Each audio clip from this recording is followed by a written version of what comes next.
Look at Talk, a brand new episode starts now. Welcome everybody to another edition of the Look at Talk podcast. I'm your man Victor this week, and shout out to everybody listening to this on the Podmatch Podcast Network, Apple Podcasts, Spotify, iHeartRadio, and also on the MBG Podcast Network.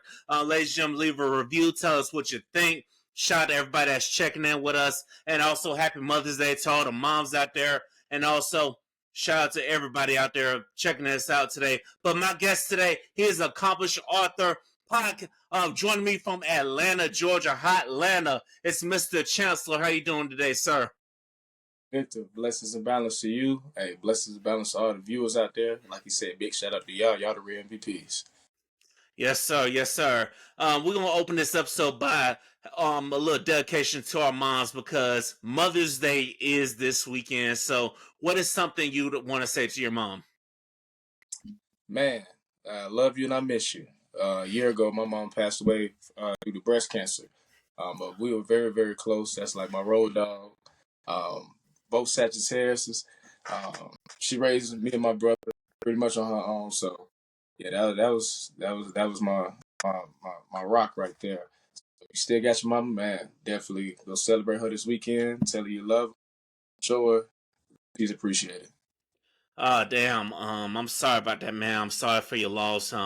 Rest in peace to your mama. I'm definitely sorry about that. And also, hey, I'm a Sagittarius my damn self. So hey, Team Sagittarius in the house. You a November Sag or December Sag? November 22nd, very first day. Oh wow, the first day of Sag season, right before Thanksgiving. So how does it work? Do you get your turkey and then you celebrate, or how does that work? Well, back in the day, like my birthday used to be on Thanksgiving Day for years, and then after a while, it just started switching up. But yeah, it's always lit. I'm always back home. Well, on my mama's side of the family, her hometown in Tennessee. Them parlaying.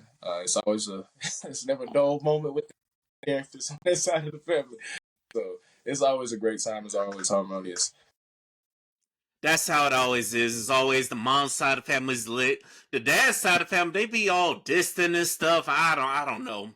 I don't know what it's like with black families, but also shout out to the moms that you know personally. What's your message to them?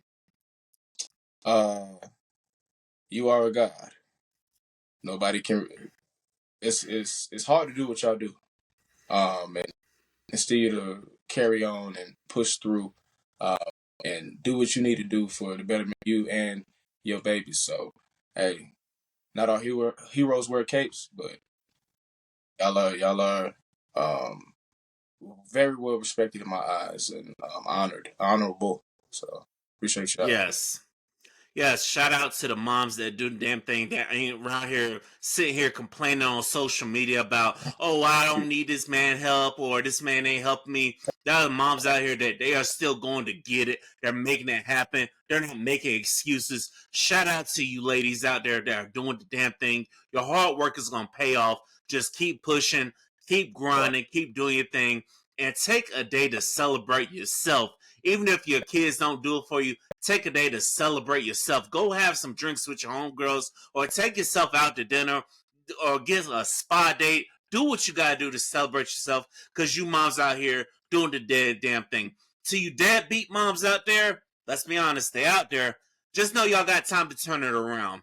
Y'all got time to turn it around, but it's going to be up to you to take accountability and take accountability with your children and show that, hey, I fucked up, but I'm going to be better. Not only taking accountability, but also following through on that consistently. Because you know there's some deadbeat moms out there, man. Let's be honest. Oh yeah, you're right. And sometimes it's the circumstances, situations is unfortunate. But like you said, it's still plenty of time to get things turned around. Yeah. It's like, I understand sometimes the circumstances, but sometimes you gotta say fuck them circumstances and turn it around. But listen, to you deadbeat moms out there, y'all better not be looking for shit for Mother's Day because I've heard people will still be a fucking asshole all year, but then Mother's Day or their birthdays, they looking for something. They look for some kind of validation. No, nah. Mother's Day ain't for you if you the kind of mom that will hold your kid hostage just to get some more child support from the baby dad. Nah, Yeah, can't do that. That's not right. yeah, you definitely can't do that. But overall, ladies, just celebrate today, Mother's Day. Turn up, just celebrate, and also shout out to all the mom podcasters out there as well, because I've had plenty of mom podcasters come through on Liquor Talk, and I really appreciate y'all because y'all don't make excuses so to be on the podcast. So I definitely want to shout out to y'all too. All right, Mr. Chancellor. Let's talk about you, man. Tell the people a little about yourself, man. Tell people about your book and what you got going on, man. For sure. Chancellor K. Jackson is the name. Born and raised in Atlanta, Georgia. Played football majority of my life. Played out throughout school. Opportunity to play college. That's University of Florida. Played off there. Graduated with a bachelor's degree in communication and media studies in 2018. After I graduated from Stetson, I landed my first job in China teaching English. So moved to China, fresh out of college. Was out there about 6 months before things went left. Arrested and served 14 days in the Beijing penitentiary. After I was released, I was immediately deported to the country, came back to America, was pretty much at square one all over again, just trying to figure out, but really bounced back from falling on my face. And through that, I started writing my first book for Beijing, fell into coaching football, still continued to work in education. And now we're 4 books in, 6 books total, 4 that I've written, 2 of them that I helped publish, and continue to coach aspiring authors through the writing and publishing process. Got a few different little side hustles here and there. So yeah, man, we just out here getting it, grinding. I feel you, man. I feel you. What made you want to come back to America? Even I know you got locked up in China. Um, let's touch on that. How did you manage to get locked up in China? It seems like they're so fascinated by black people over there. How did you manage to get locked up in China? So it's April 4th, 2019. It's a day off for me. I'm finna get ready to go to a team building that my company was hosting. Just for all the employees, it's gonna be like a little networking, little fun thing to do. So I was like, before I go, I'm a pregame. So I'm in my apartment by myself, um, drinking a little Chinese wine cooler, smoking a little cannabis. I get done, get dressed, make sure I got everything I need before I walk in the door. I hear a knock. And guests aren't unfamiliar, so just curious to see who it is. I look through the peephole, and there's 3 officers from the Beijing police. They came in, questioned me about drugs. I'm sitting there playing the fool. Next thing I know, they pulled out a drug test and drug tested me right there on the spot. And it was over with after that. Cuffs on me. I don't know what's going to happen next. All forms of communication cease to exist. Been bounced around from precinct to precinct before I'm taken to the jail where I'm housed. And I'm locked up 24 hours a day, 7 days a week, 15 men to one cell, 9 wooden beds, 3 soups a day. All I had was a plastic bowl and a plastic spoon. Nobody knows I'm in here. I don't know how long I'm going to be here. I don't even know what my specific charges is. I'm in this room with 14 other Chinese men, none of which I can speak to. It's not really looking too good right about now. But hey, one, accountability. I got to hold myself accountable. The only reason why I'm in this situation. So however this thing plays out, I got to take it to the chin. But deep down in my spirit, I know I'm going to be good when it's all said and done. I must make it through. Just take note of every moment. And because it's going to be a great story to tell once you're out of this predicament. And I said, enjoy this high one last time because we don't know what we finna go through. For sure. That's crazy. So, was it illegal to smoke weed in China in your program or something like that? Was that what it is? Yeah, it's a communist country, so all drugs are frowned upon. Like, we is, that's a Ah, fentanyl and all the hardcore stuff. Like, they view it all the same. dang. So, we thought America was always tripping about the weed and stuff, but China don't fucking play. That's crazy. That's just, it's countries out there in Asia that's worse than them. You probably might lose your life for real. For real. Yeah. Really? So, Wow. That damn, that's crazy. And so I guess Americans really take that shit for granted, then, huh? Because there's all these cannabis businesses, all these dispensaries popping up. God damn, you can't even have no dispensary in China, man. But How'd you get off on a light sentence? Because 14 days don't even seem like a long time. Well, like I'm here to tell y'all I did 14 days. As you read the book, you don't know what's going on. You in this cell, you've been thrown in this cell, nobody knows you here, you don't know what's going on. Nothing's been explained. And day by day you just hope and hear some information and don't hear anything. So one day they just finally call your name to come on. So it is a short So amount of time. you didn't even. Yeah. So you didn't even get a phone call or nothing. You couldn't call your supervisors or nothing.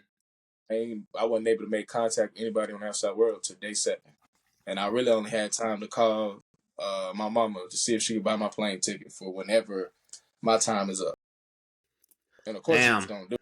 So they just needed that confirmation. So that conversation was very brief. And after that, no more communication. That's messed up. So I guess, ladies and gentlemen, the moral of the story is know the laws of whatever country you're going to and Yeah. don't get locked up. Because Correct. I'm like, man, because I guess in America, they have you have a right to an attorney, you get a phone Yeah. call, you get all that. But in China, they just lock you up inside. They just trying to throw away the key. And then on top of that, you're black. So of course they want to get you. They want to throw the book at you. There wasn't no judge, none of that. None of that. Dang. So, what made you decide to come back to America after you got locked up? After you came, I understand you got locked up and all, but I know most people that all the shit going on here. Have you thought about leaving again? Just obviously not going back to China. Yeah, I wouldn't be opposed to moving back abroad. I really wanted to. If it was up to me, I would have chose to stay in China. But yeah, they booted me up out of there as soon as so I really had no choice but to come back home. And all my money and stuff was still in Chinese bank. I was like, I ain't got no money to make any type of moves anyway, so I got to figure out how to get that back. So that was one of my main priorities once I first got back, and then of course just like figuring out what I'm finna do next. Yeah. So, could you say being locked up in China was your low moment? Oh, And how do you feel like you got past that low moment? shit, we're already at the bottom. Ain't no place to go but up from here.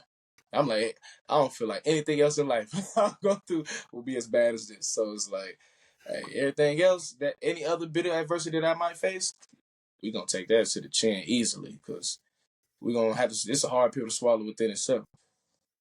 Yeah, I could imagine like getting arrested and stuff. That's definitely a hard pill to swallow. So, and what made you get to the point where you wanted to tell people your story? Because a lot of people, they have amazing stories to tell, but they be scared to share it.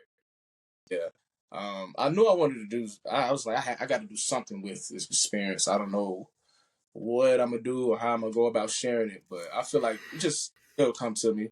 When I was locked up, I kept thinking about one of my good friends. I was like, well, I got to link up because I already know we gonna chop in, we gonna chop it up about this, and just where his mind where he gonna find a way to uh anything. Like it's always a dollar to be made. Um, and lo and behold, we was just kicking it over that summer, and he was like, "You didn't think about writing a book about the experience?" I was like, "That's a good idea," because he was a traditionally published author before we graduated high school in 2014. So he was like, "Man, I think you should write a book about it." I was like, "Man, you right. I don't know where to start, but that's a good idea." He took it further. Took my phone, went to my notes section, left me a little outline. And I just started filling in the outline. And by doing that, I caught a flow for how I wanted to tell the story. So I was like, all right, boom. I moved it to my Google Docs so I could type it up. 4 months later, it was written, and then just spent the next 6 months getting it ready for publishing. Wow, that's hey, the shit that happens fast when you get the words start flowing. That's Yeah. what's up. So what made you decide to let's go ahead and get this thing published? Because I know, like I said, I know plenty of people that they write stuff, but they never post it. They'll leave it on a blog or something like that. Yeah. Well, as I was going through the editing phase, anytime I had somebody over at the house and we just kicking it, vibing, I would slide them my laptop, just read a little bit of this. I wouldn't give no context what it is. I said, just read a little bit. Let me know what you think. Next thing I know, 5, 10, 15, 20 minutes done pass. They still thumbing through it. Still locked in. It's like to the point where I gotta take the laptop from them. Like, okay. So I'm like, and it was reoccurring. Anytime I had anybody over. So I'm like, okay, I got something on my hands. So I was like, we definitely got to get this thing published. How we going to go about publishing? I really don't know. But I was telling one of my former high school teammates, I said, hey, I'm working on this book. Well, I let him read it and tell him more about it. A few days, probably a couple weeks passed, and he was working at Amazon at the time. And he was like, hey, bro, somebody told me about this platform. I don't know if it could be beneficial or not. I ain't really look into it, but I feel like it could help you. Just check it out. And it, Kindle's direct self-publishing through Amazon. Once I like went through the whole site and realized I would just, you know what I'm saying, studied it, I was like, oh man, this is exactly how we finna do it. We're gonna self-publish, all money in, independent. That's no better way to do it. So yeah, once I declared that, then it was like, all right, now just get the cover ready, get the book description done, and just make sure the book is completely perfected to, you know what I'm saying, give it to the market. That's real. That's real. And I'm glad you did it because it's a wonderful story. Ladies and gentlemen, this is Liquor Talk. The more you drink, the better we sound. Now, listen, this just came to me. What were your thoughts about China and all the trolling they did on social media about how American products are made and how they're so charged so high, yet over in China it's like pennies on the dollar to make. And you Yeah, lived over there in China. So what are your fact. thoughts? Because me and my boys, we were like, we need to talk about this. I mean, yeah, it's funny because in the introduction of 14 Days to Beijing, I flashed back to a table conversation my mom, my little brothers having one Saturday at breakfast. He asked us, "What's 3 places in the world you want to go?" And I make sure that we go. At this time, we was probably like definitely elementary school, like we was young.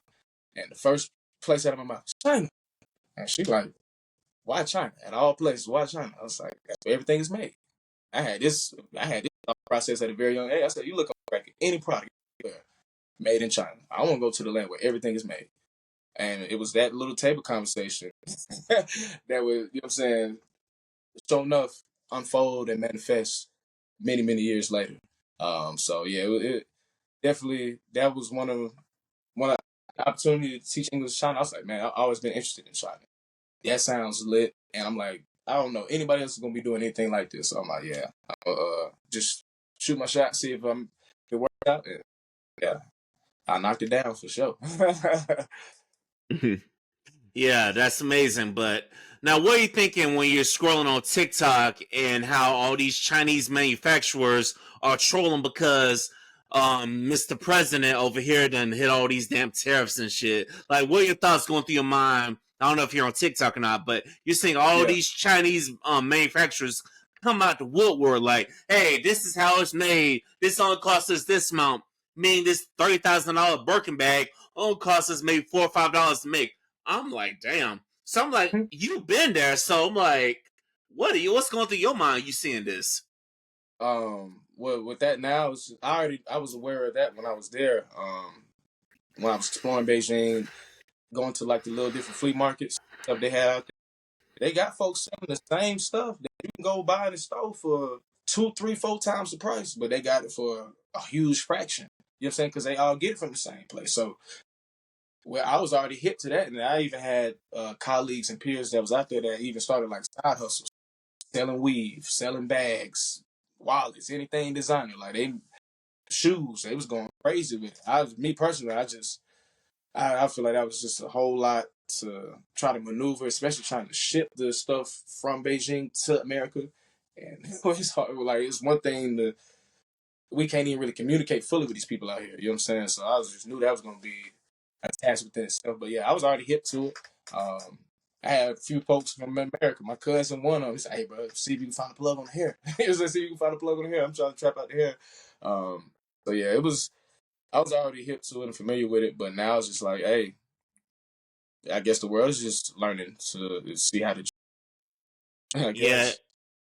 it's crazy that the world is just learning something you already knew about. Yeah. Now, now minus, let's say you don't get arrested, would you ever go back to China? Would you ever want to do this experience ever again? Without Minus you getting arrested. Oh yeah, without a doubt, I would definitely go back to China. I wouldn't go out of my way to make it happen, but if an opportunity presented itself, I would definitely take it, and I feel like that'll bring everything full circle. Now, definitely document this time because that'll be great content to use to, of course, grow a whole new audience, but also promote the book as well at the same time. Yes, and also congratulations on getting this book ranked #1 on Amazon for over 15 times. So what made you decide what do you think led to that book being rated #1 on Amazon? Man, it's divine timing. Definitely. Because the pandemic had literally just kicked in right before the book dropped. So everybody idle time. Everybody. And everybody was on social media heavy. So with me changing all my social media platforms, I had a theme to 14 Days in Beijing. And I came out the woodworks with, like, I only told a select few people that what I was doing. Everybody else had no clue. A lot of people didn't even know I was in China. So it was like it just caught people completely from left field.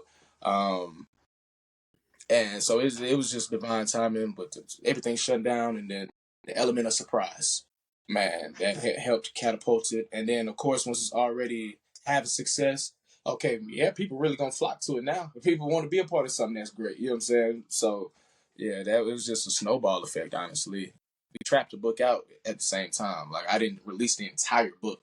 I chopped the book up to like a 5-book series of short stories. So the original 14 Days Beijing that went #1 over 14 times is on like 30 some pages. Oh wow! So, So you use a short story to get the people hooked in. yep, Hey, you want to that's smart when you think about it, because people in this generation got short attention spans. So that is smart. I don't know. I think more authors might need to be doing that. Write little short stories and then keep the people wanting more. exactly. So, what is the next project you're working on? What's the next book you're thinking about publishing? I just published a new book last month on April 11th. It's titled "The Power of Becoming: 7 Pillars of Growth and Empowerment." So it's a completely different genre. We done stepped into self help, and it's pretty much a book full of different quotes and insights centered around 7 core themes: love, discernment, success, happiness, confidence, healing, and adversity. And through these pages, you'll learn how to shake unlimited beliefs, grow an unbreakable sense of self worth, amplify your confidence, re-evolutionize your happiness. It'll help guide you through adversity as well. So it's just a book full of wisdom. So I'm very excited. It's been successful so far. We was already leading the charts when we were still on pre-order, and we held the top of the charts for like 6 days straight. So it had a successful launch, and I got some more promo packages that I'm working on right now to promote it even more. So yeah, I'm excited. That's real. So, on a personal note, of the 7 pillars, which one do you feel like is the toughest for people to master and to conquer? Discernment. Discernment. Why do you say discernment? Because your choices that you make will affect you now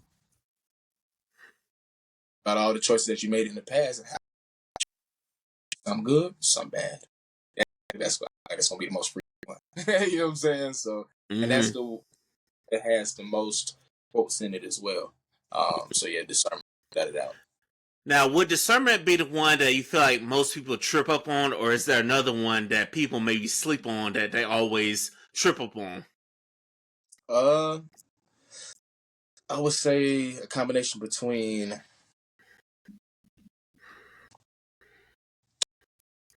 adversity, because everybody's going to face adversity plenty of time. Plenty of time. Yes, But adversity introduces a man to himself or a woman to herself. So I adversity would be next. And then healing, because a lot of us need healing, for sure, for sure. A lot of us got a lot of and a lot of suppressed emotions that we haven't confronted or began to try to address. So, yeah. that's real. That's real. So, if someone had to pick up your book, what is the one thing they really need to focus on when they're reading your book? Um, just take what receive the messages. You know what I'm saying? Take what you need to take away from it. Definitely get you a highlighter because it's gonna be this jewels in there, some gems, and you'll you'll feel a whole lot better internally, and be like more at peace with where you are, and um, moving forward, you'll know what you need to do. That's real. That's real. That's amazing. So, what is some of the advice you give to younger men? Because when you get up there in age, now you're to the point now you're going to give advice and stuff and want to give wisdom. So, when reading the book, what's the one thing that young men need to focus on, and also what's something for the ladies, young ladies need to focus on as well? Because I really feel like with the seven pillars, it may be two different things. One, I mean, the males might be stronger here; they need to focus on one, and the ladies might need to be focused on something else. So, or is it Yeah, kind of all the same? yeah, it's like it's really kind of all the same. Like it's geared towards any and everybody. Like I'm talking, one of my partners, he said he was reading it to his like 3, 4 year old son. His son is able to in what the book is, messages that the book is delivering. So it's like it's a very easy read and very comprehensible read. So, and it's applicable for all ages, all demographics, all walks. So, have you ever thought about like becoming like a motivational speaker? Because, like I said, this sounds like you could be a motivational speaker based on everything you went through, especially with the adversity. Yeah, I've done motivational speaking as far as in front of my teammates and stuff like that, but nothing where I'm in front of a group of complete strangers and I speak to nothing to that. Hey, it's just something to think about, because you got this I ain't motivational book over here. So, hey, why not? I ain't opposed to it. I'm open to any all opportunities for sure. That's for real. That's for real. So, how come you didn't consider now? So, like, I remember you saying you were a football player as well. So, what happened with the football career? Because they got the Yeah, NIL now. It's crazy. yeah, whole different ball game. But I knew sophomore year of college that the league wasn't going to be in the picture. At least just wasn't. It was going to be very very challenging to uh, make that happen. Um, and I was just like, I'm good. You know what I'm saying? I'm really content with what I've been able to accomplish thus far. I didn't start playing football to 8th grade. Most people I know been playing football since 4, 5 years old. You know Yeah, what I'm that's saying? So true. I was already late to the game, so I had a whole lot of development I needed to do physically and mentally, as far as just understanding the game of football. At that point in time, all I knew was catch and run. So you know what I'm saying? I learning the game, and that was gonna take experience. And so it took me a little minute to get caught up. Um, and I always faced adversity with playing football, trying to earn a starting role. Finally earned a starting role. Now trying to work my way up to varsity. That was a process. Finally get to varsity. All right, I'm here. Now I gotta figure out where I'm gonna play at college because it ain't like we play for the best team and our coaches ain't putting nobody on. So it's really up to me to put myself out there. You know what I'm saying? Hit up coaches to try to find a home because if not, then it ain't gonna happen. So that was adversity, but I was able to make that happen. And trying to fight for a starting role in college. Finally able to do that. So it's like, man, I've been having to grind, and man, it's been a journey with this game already. Man, I already know it's gonna be even more politics, even more hurdles, just trying to shoot for the top level. So I was like, yeah, bro, I'm content. I've done what most can only dream of. Some actually get accomplished, and some have followed through. Some have gotten and ain't wasn't able to finish, or some ain't even get the chance or opportunity to experience anything like that. So I was Yeah.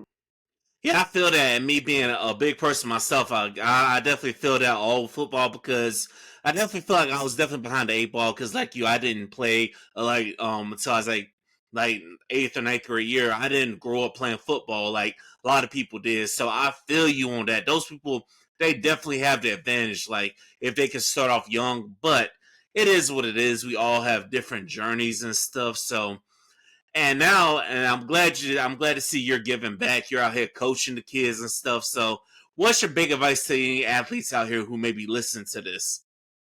um well, like he said earlier, NIL is real. So how bad do you want this thing? Because you could be getting paid in high school for real. Like Woo! Yes, sir. you can be getting paid in high school now. So it's like, bro, how bad do you want this thing? If it's just something you like to do because you want to be with your buddies or you want to walk around with the jersey on Friday, get on game day, then okay, for sure. But if it's something you really want to pursue that try to change your life, hey man, you better lock in for real and devote everything to your craft. And know that eventually the journey's gonna come to an end for everybody. And it's gonna be a bridge that you're gonna have to cross. It's a steep bridge, but hey, stay resilient. Take time to soul search. Do a little soul searching now if you can have time for explore other different hobbies and stuff that interest you. Um, but yeah, just stay strong for sure when that time does come, and lean on positive sources, positive resources. Surround yourself with people that you want to be like or emulate that are successful in doing what you want to do or living the lifestyle that you want to live. So yeah. That's real. So I gotta ask, what's next for you, man? Like, cause I know we're in the middle of May. It feels like we're about to be halfway throughout the year. The way 2025 is rolling. So what's the next journey? What you got planned for the people? What can the people look out for? Definitely getting these audiobooks done. For my non-readers out there that just want to sit back and just listen to it, for sure. Get that in the works. Um, I'm not sure when I'll publish another book, but I'm sure I'll come up with something eventually. My end goal, like my long term goal, is to turn 14 Days in Beijing into some type of film or TV show series or animation or something like that. Turn into a motion picture. Though. Oh man, that would be dope if you did that, man. That would be so dope if that came out. It'll be worth the watch. Unlike half the stuff on Netflix, that would definitely be worth the watch, man. That would be definitely amazing. Yeah, and even if I had to trap it out myself, do the Tubi or the YouTube, whatever, you know what I'm saying? Just so I'm making sure I'm capitalizing the best I can. And Yeah. that's real. Now, what do you want people to ultimately gain from reading the book, The Power of Becoming? Uh, the ability to truly become the best version of yourself. That's real. And lastly, I'm gonna get you out of here on this. Why do people need to read The Power of Becoming and also to tap in with you for your future works and stuff in your own words? Read The Power of Becoming because this book is going to change a lot of lives. Um, this is the wave we need in the agenda we need to be pushing. We sit here and consume a bunch of BS all day, every day, scrolling through social media. Why not feed ourselves some substance? At least find balance. I'm not saying cut out the BS entirely, but find balance. Because we got to continue to evolve. Times is changing constantly, and people are getting left behind more and more. So just continue to feed yourself, feed your soul, feed your mind, so you continue to elevate and grow and prosper to the best of your ability. And anybody out there that's aspiring to be an author or publish a book or write a book, hey, tap in with your book. You know what I'm saying? I got my own company. I coach people through the writing publishing process. I've had 2 people go #1 through me. So yeah, we produce bestsellers over here. Tap in with. Wow, that is amazing. You done coach people through writing books and stuff, and they went #1. That is amazing. That definitely gonna look. I might have to come back to you when it comes time for me to write a book because this podcast is shit right here, man. I can write a book about it because Oh, people just don't know, and people think it's always so easy to do a podcast, and oh, they need to take the podcast to mic from the black community and stuff. No, you motherfuckers are just tuning into the wrong podcast, but when the time comes for me to write a book, I'll definitely come back and holler at you. got you. Hey, Chancellor, I want to thank you for joining the Liquor Talk, blessing the Liquor Talk with your presence. How can the people get a hold of you? Hey man, the best search engine we have. I Google. don't know if you said Google or not. Chancellor All right, K. ladies and gentlemen, I want to thank you all.